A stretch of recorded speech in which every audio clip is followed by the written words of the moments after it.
Good evening, good afternoon, wherever you find yourself in this weird, wild, wacky world of ours, and welcome to another exciting installment of Dragons in Dublin. And this evening's scene is due to take place outside the Hayworth Rare Bookshop, located just off Henry Street in central Dublin. It's one of those very old neighbourhoods done with a red brick that seem to ooze class and sophistication. On either side of this building, there are noted luminaries such as a very old French restaurant that has been here since 1920, and on the opposite side there is a large Victorian-style library called the Woodville Grange. Woodville Grange Library, done in a plastered motif of white sandstone, rather pleasant. So, Francis Beaumont, you have been led here via the machinations, shall we say, of a bank account that you have accrued the financial dealings of from a member of the Giovanni. What steps is Francis taking in order to facilitate and secure a meeting, or how is he intending to engage in this particular bit of, shall we say, commercial espionage?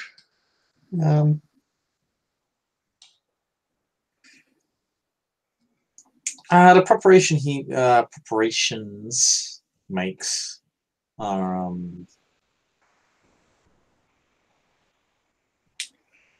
well, considering the bookstore is very much like most mortal businesses and close around 5 to 6 because they're reasonable.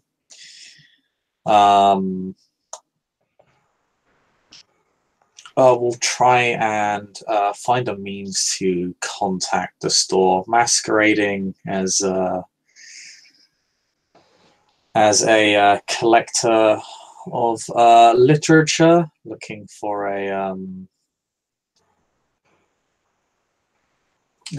a first edition King James's Bible. And everybody can thank the ST for giving me that idea, as I'm flagrantly plagiarizing it. The voice on the other end of the phone is one of those elderly people who you could swear have not been introduced to the fact that the phone does not need them to shout down it. Ah, one of those people. Yes. A man of my time. Hello? Yes, there's a terrible line at my end. Yes. Oh, it's no bother. It's okay. I can hear you quite well on my end. How can I help you? God damn it! I fucking hate your old man yelling. Old man yeller. I like to think this conversation takes place with just Francis having his cell phone about 20 inches from his head, just like, yep. Yeah. He's just kind of put on a table.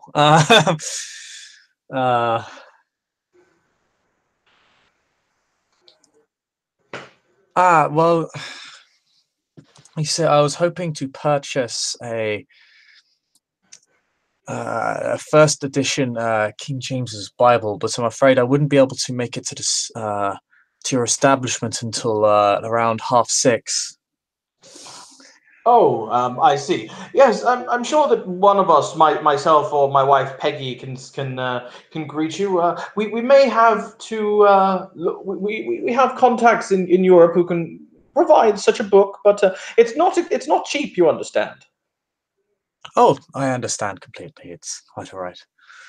Well, in that case, yes. If you can come to the shop about 6:30, then somebody will be here. Just knock on the door. It'll be fine. Yes,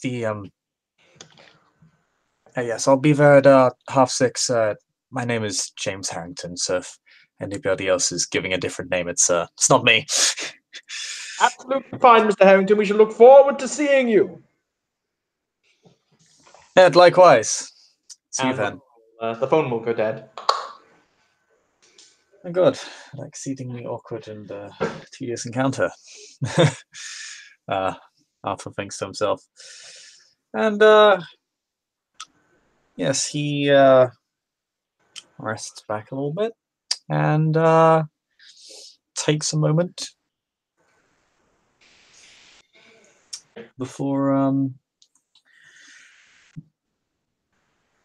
deciding to astrally project directly into the shop, sort of a preparatory recon. Okay.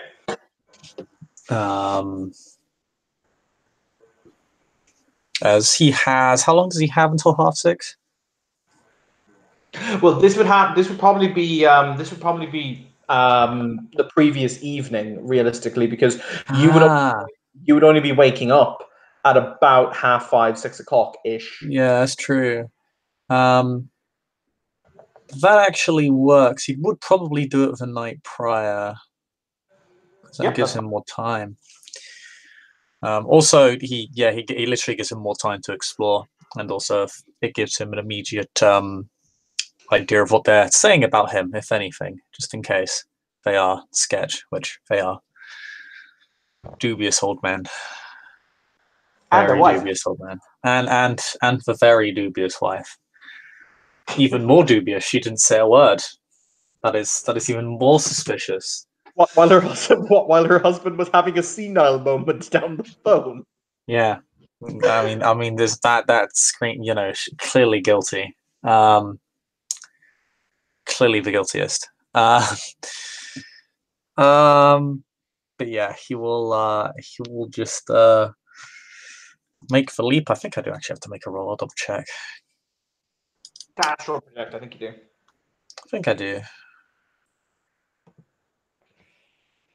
Go away, Foxit.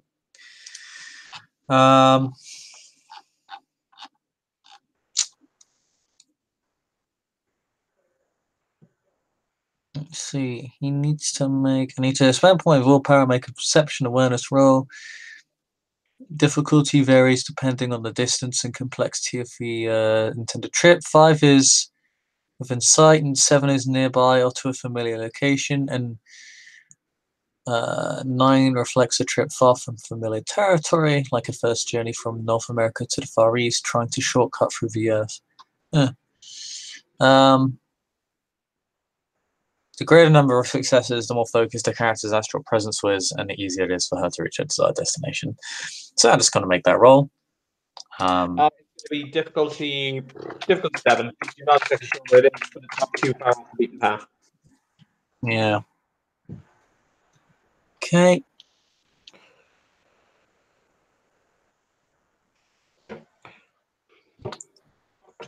You may need to roll for me. You've got to be fucking me. No, I'm not Jaraxxus. If it helps, I will always think of you as well for I have no idea why that is. Fuck. It's fine. It'll probably be fixed tomorrow. It's just like acting up. 66 difficult. Oh wait, hang on. I have a cunning plan. Let's see. Does this fix it?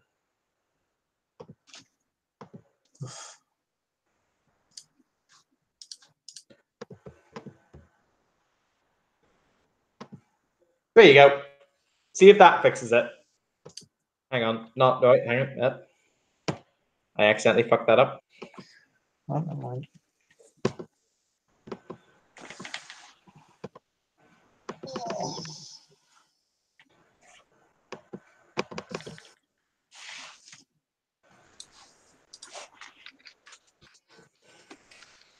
There we go. See if that fixes it.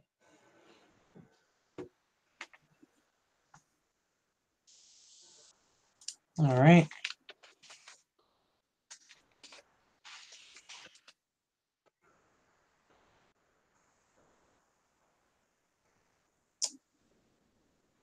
Nope. That's very peculiar. Because look where you are, Bishop. I made you a storyteller. Yeah, I'm special. Yeah, look at you being special. You're not special anymore. I've taken away your special. Oh. I just said I'd see if that fixed the problem, but apparently no. Apparently, I'm just the worst. Dice Roll just hates me. Is fine. So roll you 6 dice. Your all specs lowers the difficulty of all specs, which is weird, but tell me. Huh.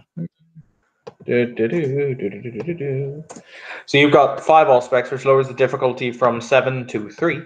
Whoa, 1 sec, because I'm not sure that's how the power works in V20 normal. I think that's Dark Ages.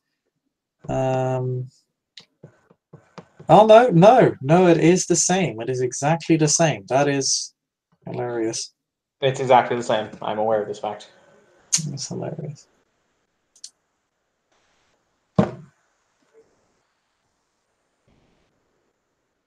Okay, now the dice roller hates me. So yeah, just roll on any dice roller you may have. Like if it's away from Discord or whatever, I don't care. Just do that thing. I will trust you to be a gentleman. Okay, I mean I know a dice roll we can use, and I'll just screen share it. It's all right. I trust you. Don't worry about it. Nah, that's good. Okay, how did I?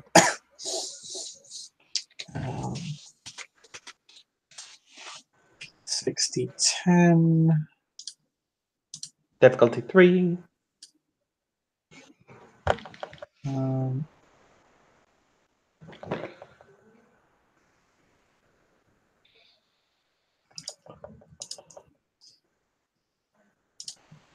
Can't pick the tab. That's annoying.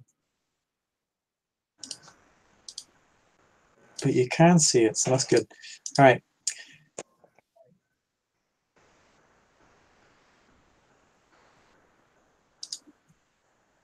Okay, I get 2 successes. Okay. You will, in fact, manage to materialize in the store in question. It is a small, reasonably appointed store with a it's fine with a number of large bookshelves that go much taller than you are. You see small brass metal ladders that lead up to the higher shelves. They're neatly tucked away on either side of the book rows, and you see a little old man who I will picture now in a moment. You see this old man standing behind the counter. Okay. He is currently doing the day's receipts with a very large, old-timey brass and nickel cash register. You see him writing in a ledger book. Nice. I'm just going to go over and take a look at this ledger book. Okay. He is just keeping account of his receipts for the day's purchases. So you see a number of names, or rather a number of items and purchase times and amounts paid, dividends in terms of the amount paid, change, etc. He seems to be quite meticulous. Okay.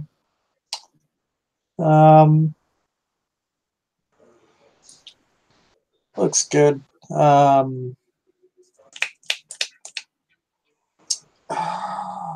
What should I? What's I going to do? Oh yeah, that's right. I was going to use aura perception. Okay. On him, just to double check. If he's a ghoul, that makes this a whole lot easier. He could just be a senile old man. He's probably a senile old man. No, I mean, look at old John Hurt. Old John Hurt would never hurt you.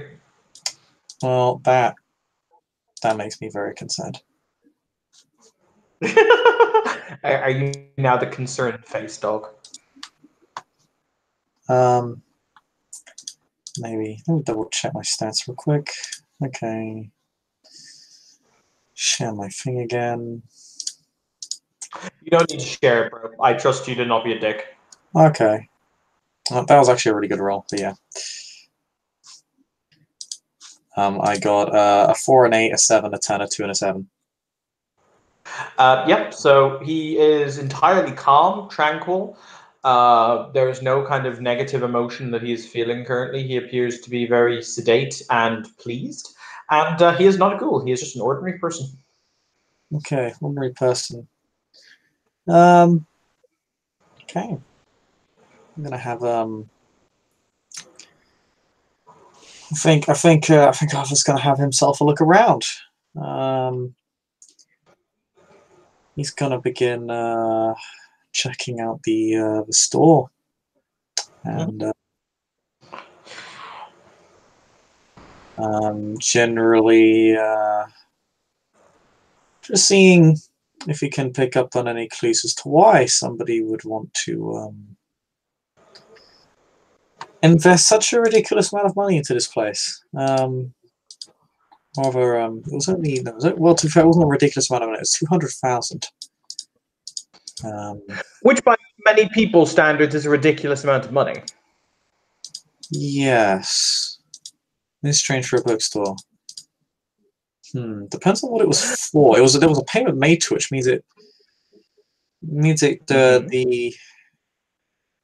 what it was for could be connected. What it was for would probably be found in the ledger.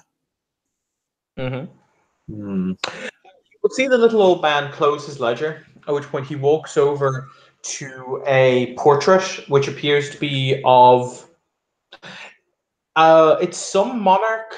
If you're really interested, you can roll me intelligence academics to know who it is, if you care. It is a monarch. He is astride a horse. It's Francis is like Regency era British, so he probably is a bit of a dick and actually cares. Okay.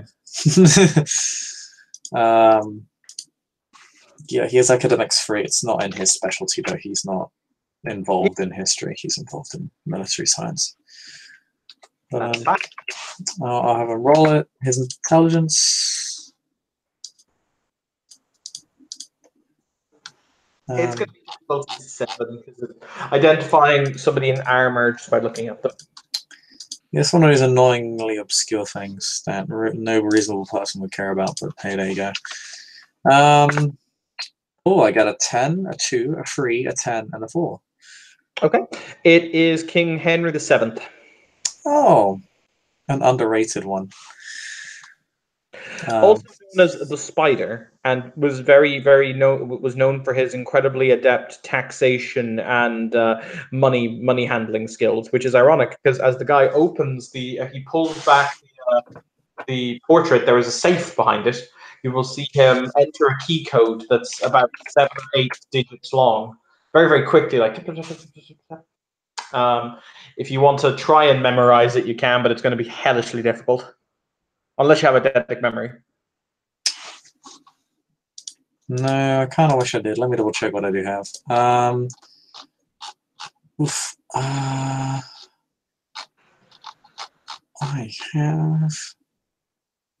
have nothing that would actually reasonably help me hold on to that information.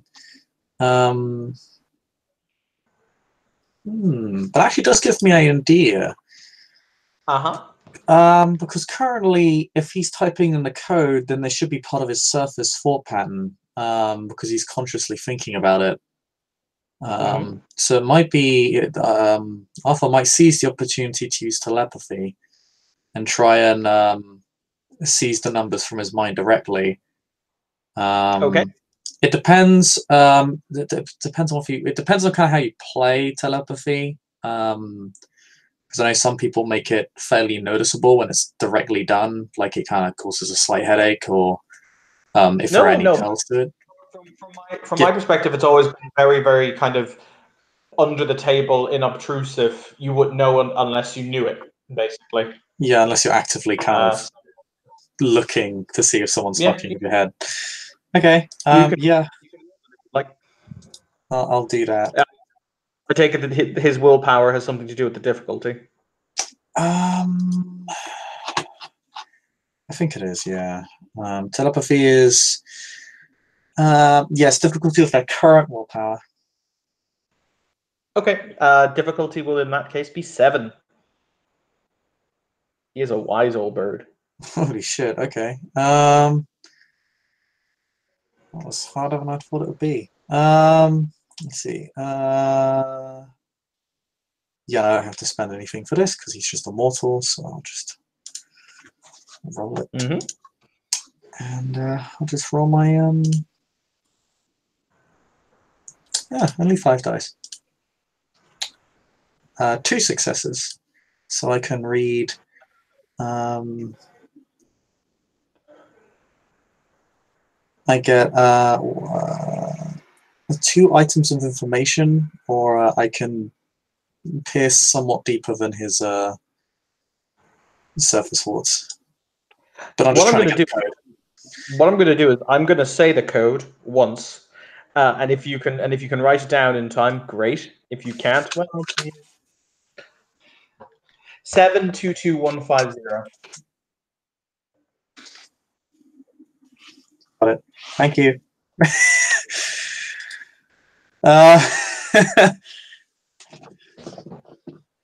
Guess who had Notepad open before the scene started? But yes. But no, he places the ledger in there, and as he opens it, you see. How do I describe it? You see a number of items in a quite a large safe. The safe itself extends quite far into the wall and is quite broad. So you see a number of items of incredibly valuable-looking jewelry that are not themselves related to anything that is on the list, or anything that is in the shelves. So it like these are, when I say jewelry, I mean you see one of these pieces has a diamond the size of a duck's egg that's been carved. It's a kind of a bluish, an off blue color, and it's been carved into a perfect kind of half oval shape. So there is some genuine worth in that particular little safe.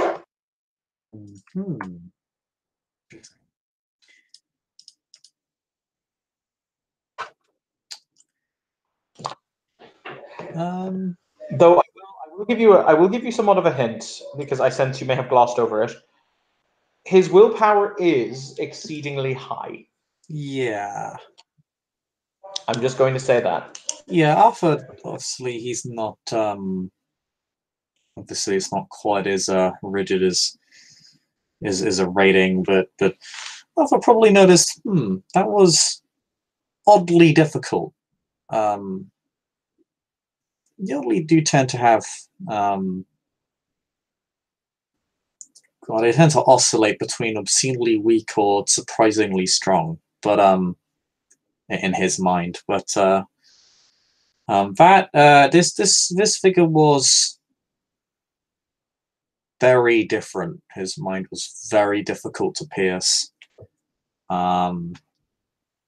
He finds it, that he was not expecting that. That kind of caught him off guard a little bit.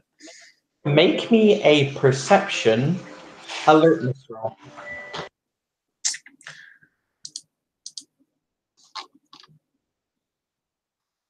Ooh. I will roll another 5 dice. Standard diff? Standard minus your aspects. So cap to 3. Oh, only 1 success. 8, 2, 1, 10, 2. Those ones, though. Those ones, bro. Yeah, those 2s. As you use telepathy on him, you get the information from his mind. You see him visibly smile.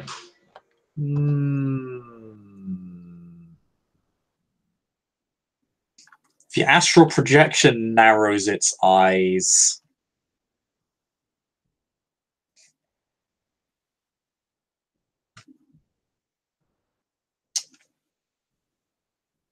Alpha sensed nothing on his aura. He didn't sense any magic. Nope. He didn't sense any... He didn't see any blotches. He's not a ghoul, he's not a magician. He just seems to be an average mortal. That is what he seems to be.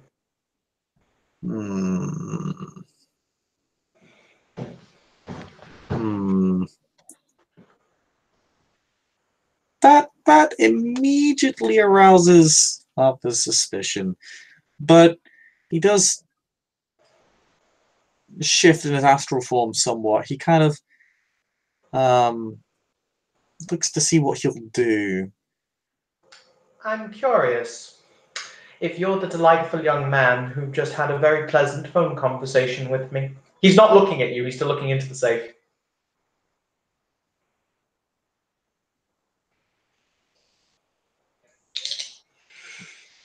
This. Okay. Well, Arthur sees a masquerade breach.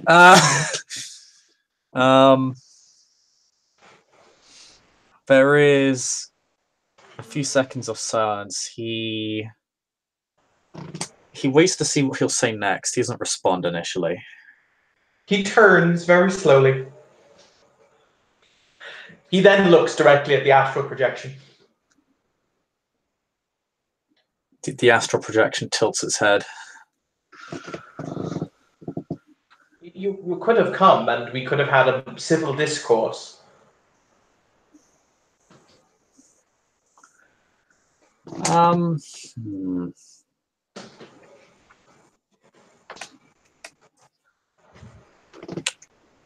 There is a couple of seconds of silence, perhaps enough for him to speak again if he wanted to, as Arthur considers whether he should converse further, considering. He appears to be waiting. Yeah, because at this point, what Arthur sees in front of him is that this guy does not have the excuse of being a supernatural. This guy is a masquerade breach, and that makes handling him very difficult.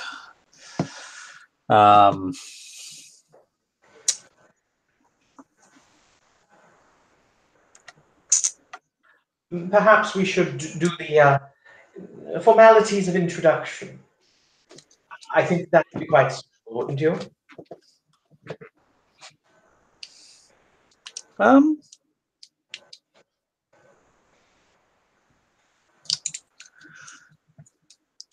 What would Arthur do? Would he try and interact with his mind again directly to communicate, or would he? I think he actually has to force himself to become visible for a turn, and problem is there are shop windows, so I was going to say those have been shuttered. You're fine.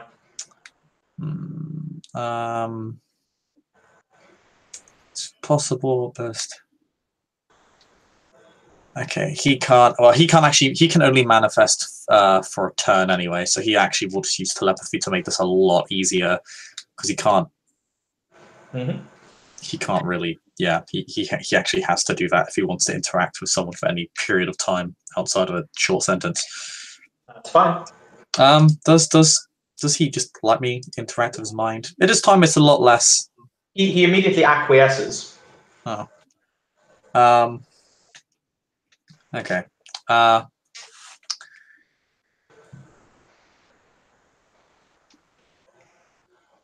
Francis just goes. Oh, Arthur, sorry. Just goes. How do you know about us? How do you know about me? Well, I suggested we do introductions. Would that not be polite? Depends. I have a lot of different names. Well, I'll give you mine then.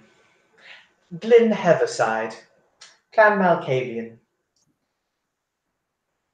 On a side note, Bishop, there is a rank 6 obfuscate power. He figured. This guy has this little power. It's not like that. He's not. He's either some sort of. He doesn't have true faith because he's not that thing. So it's like, he's either some weird fucked up monstrosity, or he's that. Interestingly enough, Glyn Heatherside is not a kindred that's you've never heard of him in this domain. He's not on any official list or listings or anything like that. He's not listed as recognized kindred of the domain? Not in any record you've seen. That is not strictly to say it doesn't exist. It might just be incredibly old. That's true. He could predate the retaking of the domain. By the way, as you touch his mind now, you do sense, maybe because he's letting you feel the odd ripple of not quite there-ness that you have whenever you touch the mind of someone who is deranged. Yeah. Then Francis would just say, I am Francis Beaumont. I came here on an investigation. Oh, I didn't realize it was standard practice to break into a man's house.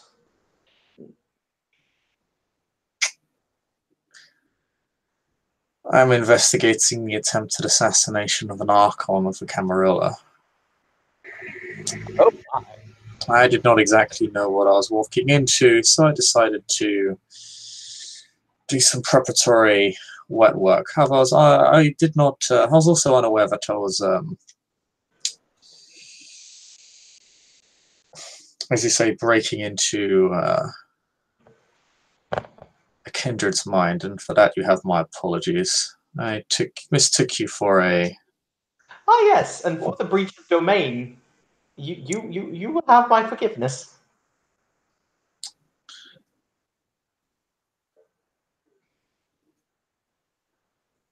I do not recognize your name. It is not on any list I've seen as recognized members of the domain. Oh no, it might be very. I was recognized when Connor the Red was still. Yes, when Connor the Red was still Prince of Dublin.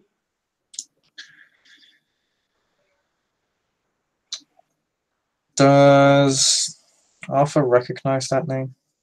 Connor the Red is actually quite infamous. He is a Brujah. He's quite a famous Brujah.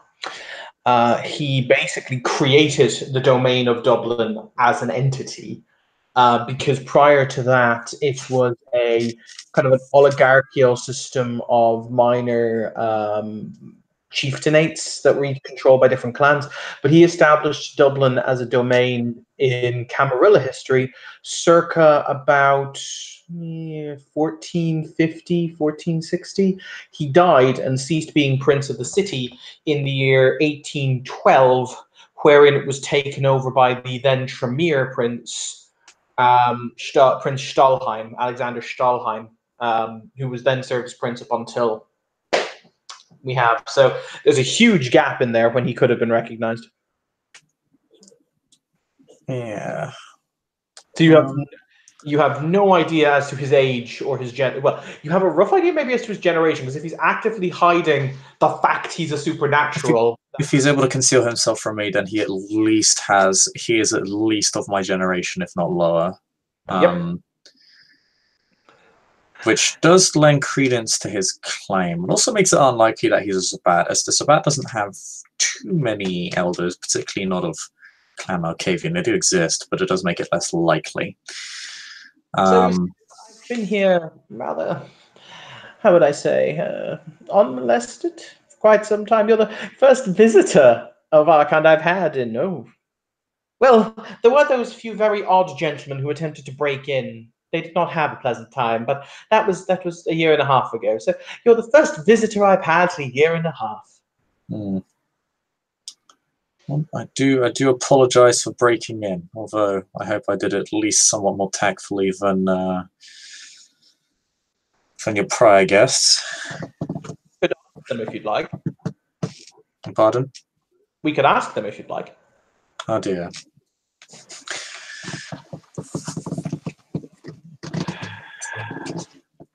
Who are they? Or who were they, if I may ask?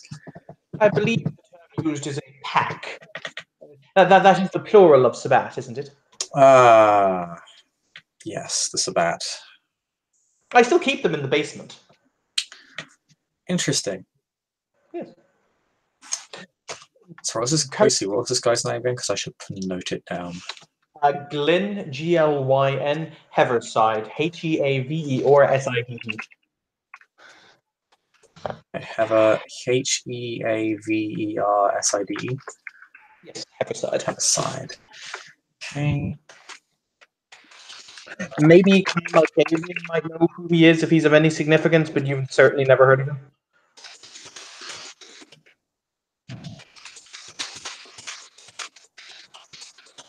During Connor the Red's time.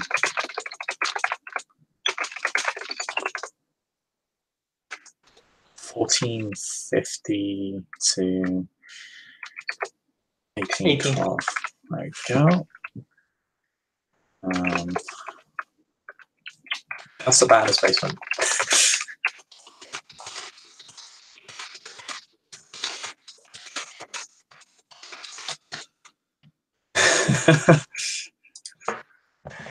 Sheriff does not object to the Sabat being trapped in the basement, but Currently, I think they believe that they're corgis. oh my. I'm not sure how to respond to that, but I don't have much sympathy for them. They attempted to break into my home. I was disenfranchised with the concept. Do you know why they tried to break into your home? It was there. We had valuables, I should assume. The Sabat were not very vocal as to their wants. Needless to say, I was forced to defend myself. Oh yeah, are you familiar with Henzi? Henzi.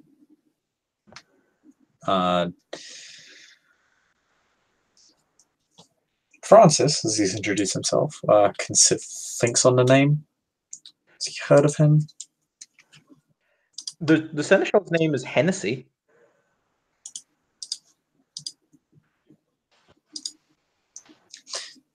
Do you mean Seneschal Hennessy? Yes, Henzi. He and I play chess twice a week. Oh. How have I not met you? Never mind. I tend to try and stay as far away from politics as I can. I've seen far too much of it. Far too much. Fair enough.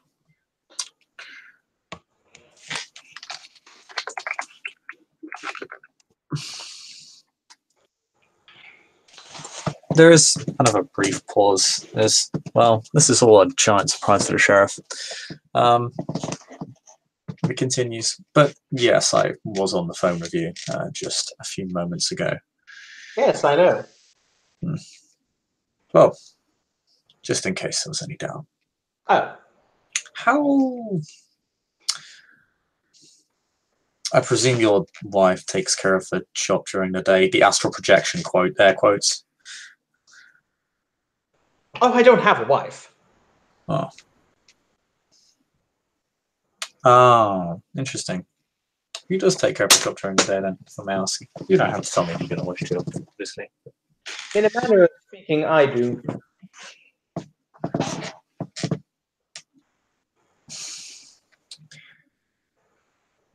The astral projection just kind of gives one long blink, kind of wondering why I expected anything less of an answer like that from a Malkavian. Clan of the moon, clan of the moon. Also, look at the picture, Bishop. Look at that is a Malkavian if I ever saw one. Look at it. Look at be a Malkavian. Clan of rubbing the bridge of my nose. Right. Well, I'll just be straightforward as to why I'm here then. Oh, please. I often find that when the point is so obsequious, it's best to cut straight to it. Yes. Well, I would love to purchase that book, still, if you'd allow me. But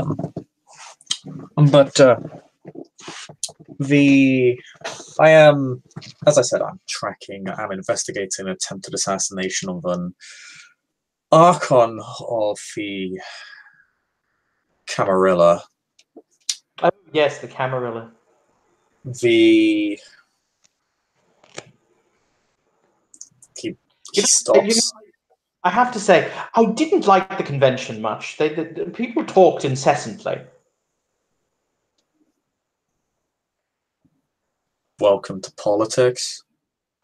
Now you understand why I can't stand it. Can't stand it. Right. People never say what they mean, and oftentimes mean what they say, and it's altogether complicated. Well, considering that the Seneschal plays chess with you, I shall assume that even if you are not a member, that you are at least a friend to the sect. Oh, I'm a proud card-carrying member of the Camarilla. Yes. Though I am currently winning. I've beaten Henry 3,721 games to 3,020 to 3,372. You know. Yes. Yes. It's important. Fuck the eidetic memory merit.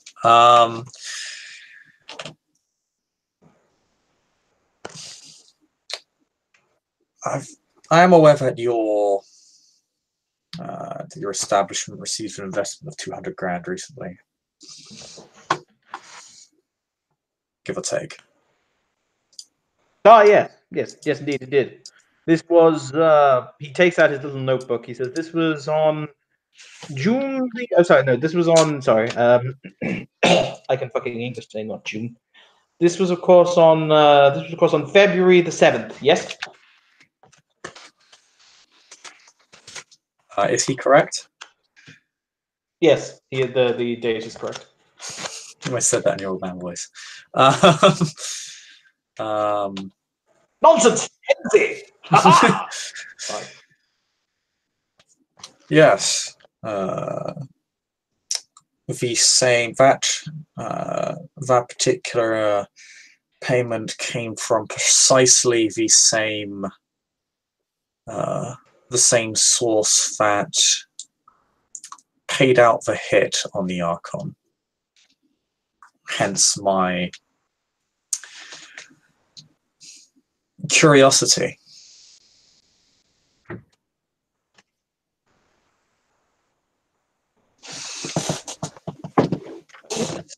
Well, I can answer that question for you, young man.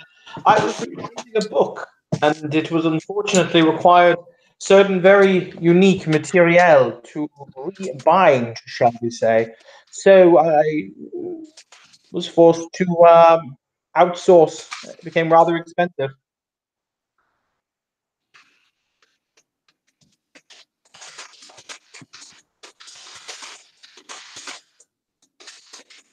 I see. The book. What was the book in particular?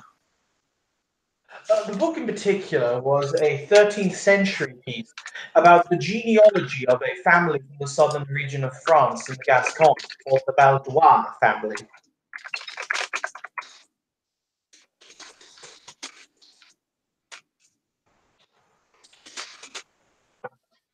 It charted from the birth of their patriarch, Constantine Valois, all the way up to the latter half of the 14th century, terminating with his great-great-great-great-grandson, Christian Valois, or de Valois, rather.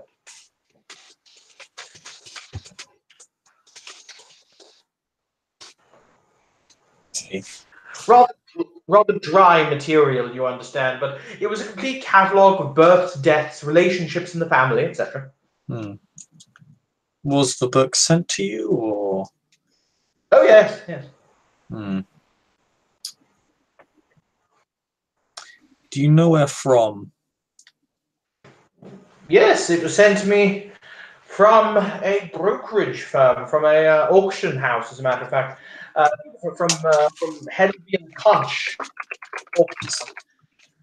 Sorry, you're breaking up a little bit. The book was sent from a brokerage in. He said it was sent from the Hedley and Crunch auction house. I'm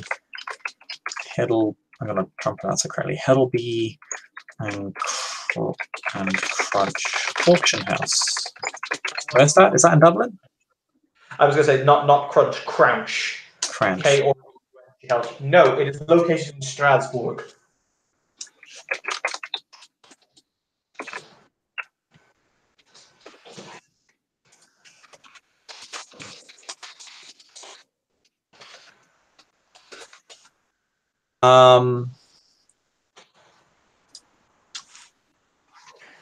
I see. However, the actual book itself I had dispatched then to an address here in town. I was going to say, I'll ask rather where you sent it to. Yes, it was sent to number 471 Cherrybrook Lane.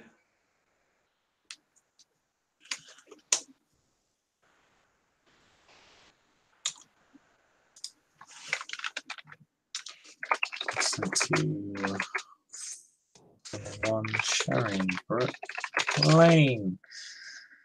I assume this location is of no relevance to Francis. Actually, it is. Oh. It is smack dab in the middle of the Blackrock area, which the prince has claimed as his personal domain.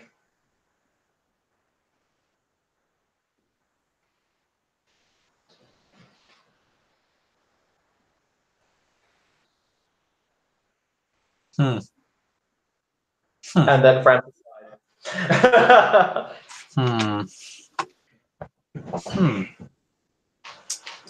That is interesting. It's very interesting. Now, the wheels begin turning in Francis' head, but he doesn't jump to conclusions yet, because that is how mistakes are made.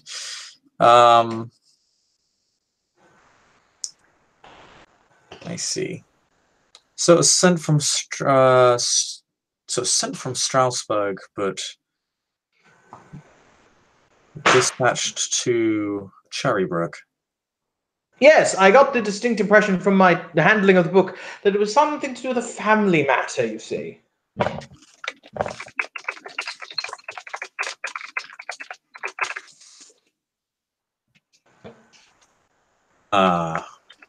Okay.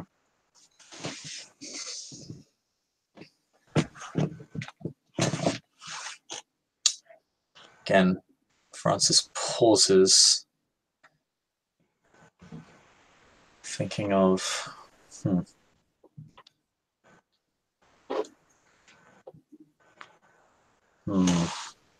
He's trying very hard not to jump to conclusions right now. If you got this wrong, this would be very bad.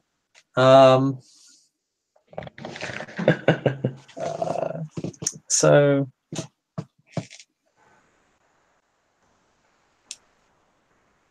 he goes, I see. That is very interesting information. Thank you for your assistance. I do also apologize for coming in unannounced again. If I knew this was your domain, I would have been more approachable and significantly more tangible. Not at all, not at all. As I said, I've rather enjoyed the company. It's been a pleasant chit-chat. Yes, maybe play a bit of chess sometime, although I don't believe I'll be as much as match for you as Hennessy will be. I would be delighted to teach you the finer nuances of the game, my boy. Be fascinating. Just for the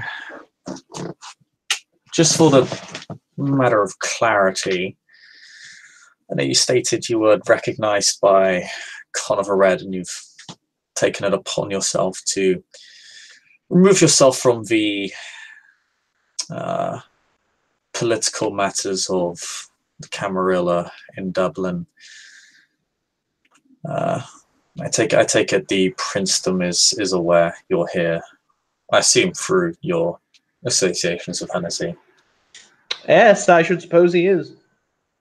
No one's revoked my domain. No one has come to call on me to say that I am required for service or anything of that nature, so I should assume, yes.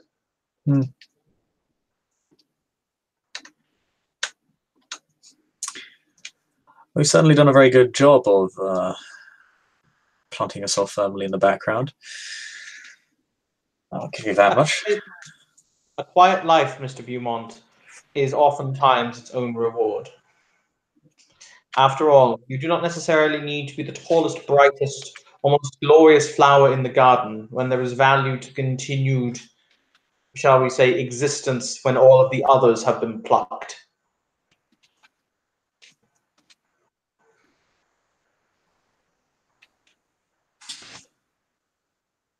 Trust me, Mr. Heaviside, I'm very much in agreement with that sentiment. The astral projection smiles in a somewhat amused sense. Is that all you require from me, Mr. Beaumont? Francis considers anything else he has to say.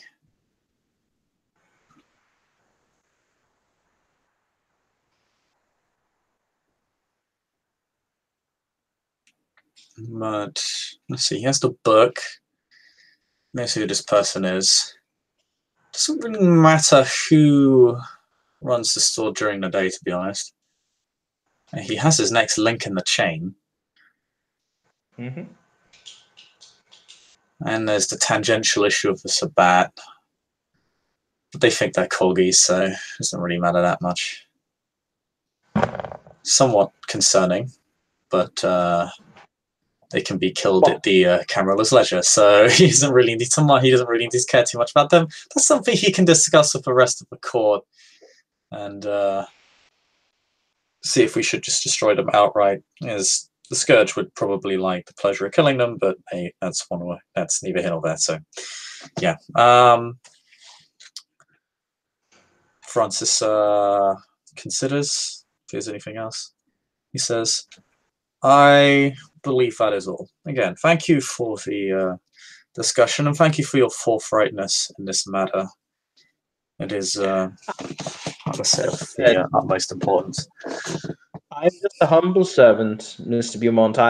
As I say, just like my place in the garden on the afternoon day, or indeed night, as the case may be. So I should say good evening to you. Yes, I'll see you tomorrow evening for that wonderful book. Of course. As the astral projection fades, so you have gone, I just want to do a little bit of a thing, because you did forget something really interesting, but I didn't want to prompt it to you. He turns around and he closes the ledger. He says, "Strange. He didn't ask me who. Strange. He didn't ask me who bought the book, or who. He didn't ask me who I sent the book to. I told him where, but not who. Oh well." And he puts the ledger in the safe. I assumed he didn't know. Well, I can always ask him tomorrow. So it's okay. See, I set myself up a second chance. Totally planned. Totally planned. Everything is fine. Thank you, player, for playing. Thank you, watchers, for watching. This has been another Scene in Darkness in Dublin. Have a pleasant evening.